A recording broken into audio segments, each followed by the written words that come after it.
நான் C. Joseph Vijay எனும் நான்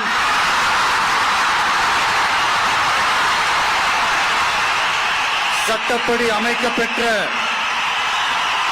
இந்திய அரசியல் அமைப்பின்பால் உண்மையான நம்பிக்கையும் மாறா பற்றும் கொண்டிருப்பேன் என்றும் இந்திய நாட்டின் ஒப்பில்லாத முழு முதல் ஆட்சியையும் ஒருமையையும் நிலை நிறுத்துவேன் என்றும் தமிழ்நாட்டு அரசின் முதலமைச்சராக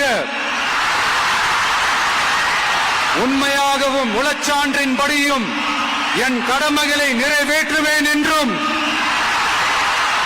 அரசியல் அமைப்பிற்கும் சட்டத்திற்கும் இணங்க அச்சமும் ஒருதலை சார்பும் இன்றி விருப்பு வெறுப்பை விலக்கி பலதரப்பட்ட மக்கள் அனைவருக்கும் நேர்மையானதை செய்வேன் என்றும் ஆண்டவன் மீது ஆணையிட்டு உறுதிமொழிகிறேன்.